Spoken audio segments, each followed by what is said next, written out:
Hey folks, Charlie in Westeros here with another Game of Thrones House Facts video, and today I will be giving you all 5 crazy facts about House Greyjoy you just might not know about. As always, and without wasting any more time, let's start this list off with number 1, the Greyjoys, an elected dynasty.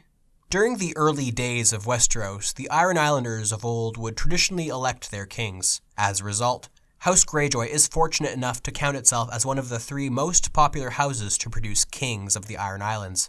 Though this tradition was halted a number of times in Ironborn history, when certain houses were able to hold power for successive generations, the tradition was temporarily brought back during Aegon's conquest. At the time, House Heir ruled as kings of both the Iron Islands and the Riverlands. With the arrival of Aegon the Conqueror, however, House Heir went extinct when, following their refusal to submit to Aegon, the Targaryen king's dragon burned the family alive in their newly built keep of Harrenhal, before invading the disunified Iron Islands. After subduing them, Aegon Targaryen permitted the Ironborn to revive their ancient custom of elected kingship, resulting in House Greyjoy as the winning family. As a result, the Greyjoys, unlike any other house of Westeros, was chosen by its own men to rule. Number 2, the mysterious throne of the Iron Islands. While the Iron Throne is undoubtedly the most famous throne in the series, there is another which is particularly notable for its highly mysterious origins. That is, the Seastone Chair of the Iron Islands. While it is currently being used as the seat for the Lord of the Iron Islands, its existence seems to predate almost all other artifacts in Westeros. The Seastone Chair is made of a block of oily black stone carved into the shape of a kraken. According to legend, it was found on the shores of Old Wick by the first men when they first reached the area. Some have speculated that the chair belonged to the people who inhabited the Iron Islands before the arrival of the first men there, while others think that the chair was left there by a people from across the Sunset Sea. The third and most eerie theory, however, is that the chair was in fact created by the so-called Deep Ones, a Lovecraftian-esque legendary race of misshapen half-men, purportedly sired by creatures of the sea with human women. Whatever its origins, the chair is evidently of significant importance to the Iron Islanders. Number 3, Greyjoy Conquerors, aka Greyjoy Opportunism. Although the Greyjoys and the Iron Islanders don't typically involve themselves in the affairs of the mainland realms of Westeros in times of peace, they are especially apt at taking advantage of the Seven Kingdoms during periods of chaos. Not only was Balon Greyjoy notable for attacking Westeros and establishing Ironborn independence during both Robert's Rebellion and the War of the Five Kings, but this was also a tactic previous Greyjoy rulers have employed as well. For instance, during the Targaryen civil war known as the Dance of the Dragons, Lord Dalton Greyjoy was offered a position on the Small Council by Aegon II's faction. Instead, Dalton, also known as the Red Kraken, accepted the offer of Rhaenyra Targaryen, head of the opposing faction, to simply attack her enemies in her name. The latter of the two offers truly appealed to Dalton's bloodlust, and so he chose to sack Lannister coastal territories, as well as the city of Lannisport, as the Lannisters were aligned with Rhaenyra's opponents. The trouble was that, once the Targaryen civil war had ceased, Dalton ignored orders from King's Landing commanding him to cease his raiding. As a result, he was only stopped once a mysterious girl only known as Tess cut his throat with his own dagger while he slept before she jumped into the sea. A hired, faceless man, perhaps?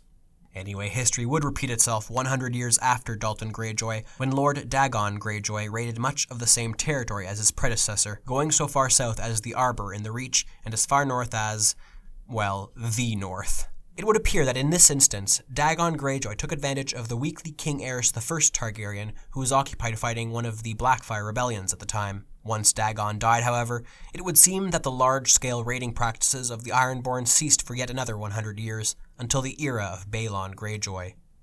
Number 4, the Good Greyjoy. Now, I've spent quite a bit of time dealing with the naughty Greyjoys that it's only fair to shine some light on a rather unique member of the Ironborn family, and that is Quellon Greyjoy. Quellon was in fact the father of Balon Greyjoy and grandfather to Theon. He is oftentimes considered to have been one of the wisest of the Greyjoys and was both tall and strong. Though his fleet did attack Fair Isle in the Westerlands once during his reign, he tried to reform the ways of the Ironborn in order to integrate them with the rest of the Seven Kingdoms. This included acts to free the thralls, men and women who were practically slaves on the Iron Islands, forbidding reaving, discouraged salt wives, brought maesters to the islands, and also encouraged the Ironborn to marry mainlanders. His reform attempts effectively ended, however, with his death during Robert's Rebellion, and Balon Greyjoy wasted no time in returning the Iron Islands to their old practices. Number 5, the heir of Theon Greyjoy. Okay, so this is partially my own crackpot theory, and it is probably more show than book-focused, but hear me out. Theon is effectively unable to produce children at this point. That said, he did have a relationship of sorts with what we may consider a salt wife. And you'll be king before long. That's why we take salt wives, women we capture. Capture me. Take me with you when you go ashore. Make me your salt wife. Your place is on this ship.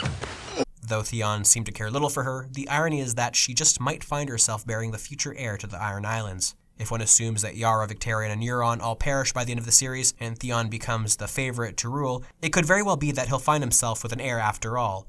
Remember that unlike most of the other areas of Westeros, Ironborn are capable of having salt wives. That is to say, they can take women they kidnap during raids or find during their seabound adventures and have them linked to their captors in a religious ceremony. Though they are of a lower status in Ironborn society, they are not considered as whores or slaves, and their sons can even inherit property or land in lieu of trueborn heirs born to a man. As such, if Theon chooses to recognize this woman as his wife and legitimize his potential child by her, Theon's direct descent could very well sit upon the Seastone chair, but of course that is just a theory. Anyway, that's all for this video. Did you know all of these facts? Are there any Greyjoy facts you think deserve to be on this list? As per usual, let me know in the comment section below, and don't forget to hit that like button and subscribe if you enjoyed, assuming of course you haven't already. Oh, and of course I will see you all next time.